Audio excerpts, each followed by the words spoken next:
Hello welcome back to lucky special YouTube channel. నేను మీ నీరోషా. ఈరోజు అయితే మనం బాలామృతం పిండితో కుడుములు ఎలా చేయాలో చూద్దాం. ఈ బాలామృతం పిండితో చాలా రెసిపీస్ చేసుకోవచ్చు. అందులో ఒకటే ఈ కుడుములు.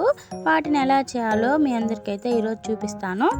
మా అందరికీ ఇవి చాలా ఇష్టం, అందుకోసమే ఈరోజు మీకు కూడా చూపిస్తున్నాను అన్నమాట ఎలా చేసుకోవాలి అనేది.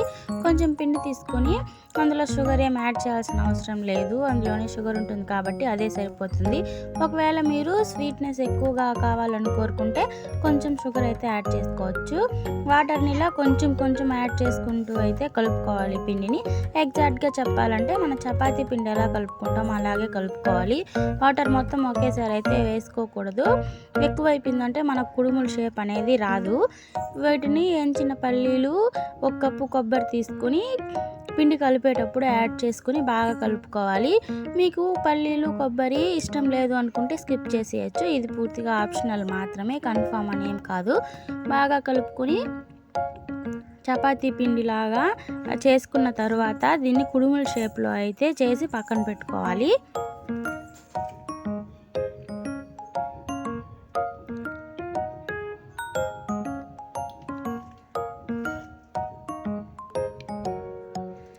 ఇలా ఒక్కొక్కటిగా కుడుముల షేప్లో చేసి పక్కన పెట్టుకున్న తర్వాత మనం ఇడ్లీ పాత్రను అయితే వాటర్ వేసి వేడి చేసుకోవాలన్నమాట.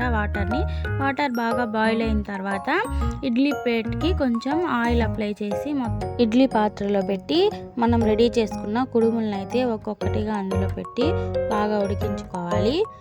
ఒక 10 మినిట్స్ ఉడికించుకోవాలి. దాని తర్వాత అయితే ఉడికాయో లేదో చూసామంటే ఉడికిపోయింటే ఆపేసుకోవచ్చు, లేదు అంటే ఇంకొక 10 మినిట్స్ తర్వాత అయితే చూసామంటే చక్కగా ఉడికిపోతాయి. మినిమం 20 మినిట్స్ సరిపోతుంది ఇవి ఉడకడానికి.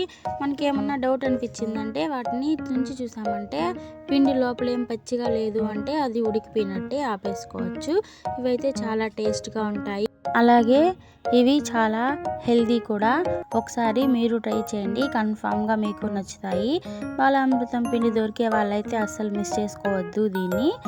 ఖచ్చితంగా దీన్ని అయితే ఒకసారి ట్రై చేసి మీ పిల్లలకు పెట్టండి, చాలా ఇష్టంగా తింటారు. అలాగే మీకు ఎలా అనిపించిందో కూడా నాకు కామెంట్ చేసి అయితే చెప్పేయండి. పచ్చిపిండి తినడానికి ఎవరు ఇష్టపడారు కదా, ఇలా చేసి పెట్టామంటే పిల్లలు పెద్దలు ఇష్టంగా తినేస్తారు. మీకు నా వీడియో నచ్చినట్లయితే లైక్ చేయండి, షేర్ చేయండి, సబ్స్క్రైబ్ చేసుకుని సపోర్ట్ చేయండి.